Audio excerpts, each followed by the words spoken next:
Hello everyone. In the 3.17 Q patch there was something interesting. Gameplay reduced, hunger and thirst decay rates. And here we have the data before the Q patch, 3.9, 3.16.1 and 3.17 P patch. So let's see how those numbers are changing. I show you now a side-by-side video with 3.16.1, 3.17 P and S. Floating like a halo paradise. Somehow you make all the wrong things right. Now that I got you, we could burn it down, down, down, down, down. We could burn it down, down, down, down, down. Look at what we found, found, found, found, found. For you I'm always down, down, down, down, down. We could burn it down, down, down, down, down. We could burn it down, down, down, down, down.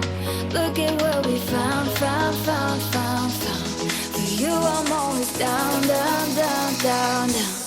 We could burn it down.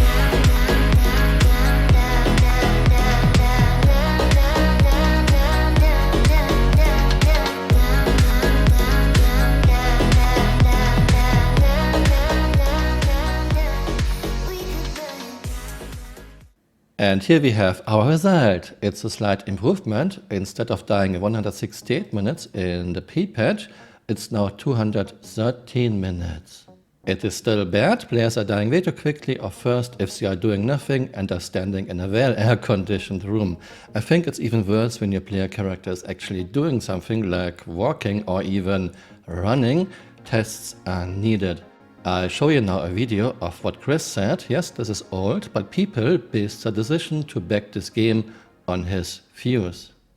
But I was kind of thinking it was sort of a lightweight way to make all these things make a little bit of sense. So, in terms of relevance to the gameplay. So, like you probably need to sleep occasionally or else you're going to get tired and, after too long you may, not be able to function as well. Or, occasionally you'll need to eat or, if you don't take a shower, perhaps some NPCs won't want to talk to you because you smell. I mean, I'm not saying we go to the level of like full life simulation, but it would be fun to have some kind of really lightweight sense that some of these things that you can do for these sort of decorative immersive have some meaning. I mean, if you wanted to go all the way, you could make food just be another resource you have to manage, right? So if you don't eat every now and then, your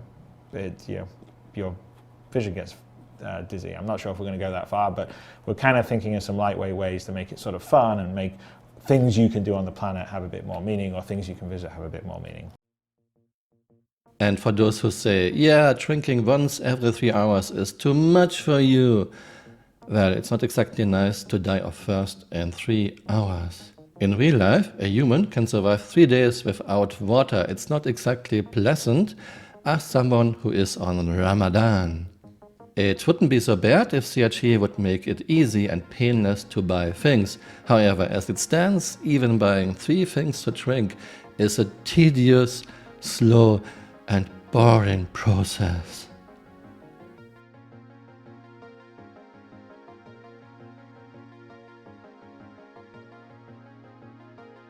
Oh, and in many spaceports you cannot even buy anything to drink. There are vending machines, but they don't work.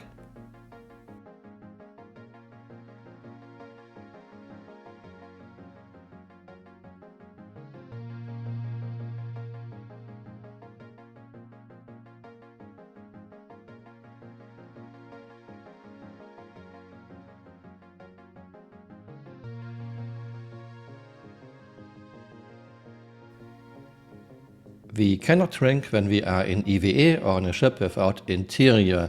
NASA figured this out 60 years ago.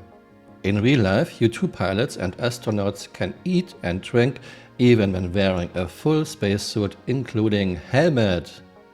Eating liquid food, of course.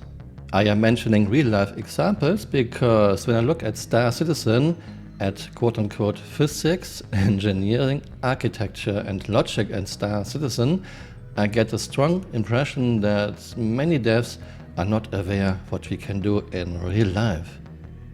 Ships should take care of this. Did you ever notice your oxygen doesn't go down when you are inside a ship? Because your ship takes care of this. So why shouldn't the ship take care of hunger and thirst too? Right now you can even die of thirst when you are inside a big ship with several bathrooms and several sinks that still don't work. Star Citizen evolves into a game with one time sink on top of another. It is a metro elevator waiting simulator with a bit of a space game somewhere, and it will get worse. We will get much harder consequences for death, we will get physical items and personal hygiene, maybe even toilet gameplay. I understand there are people who like this, there are people who like playing The Sims or Lawnmower Simulator, and there's nothing wrong with this. Those games can be fun too. However, if you continue doing this, Chris, adding more and more tedious chores and time sinks into your game, Star Citizen will be a niche game.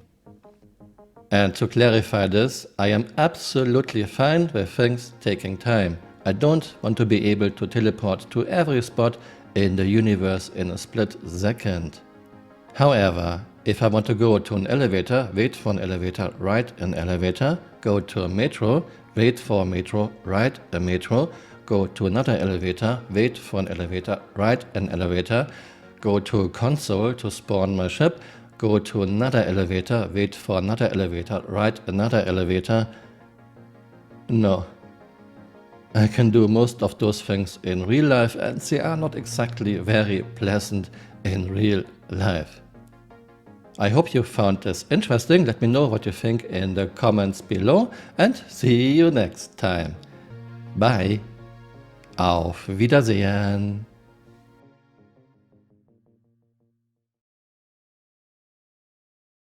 We have to check out what happens when we are diving in our warden.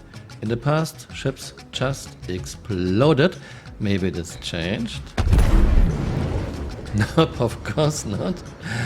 We weren't even diving much. Hey, you're still here. You might want to join me on Twitter. My Twitter account is Camural_SC.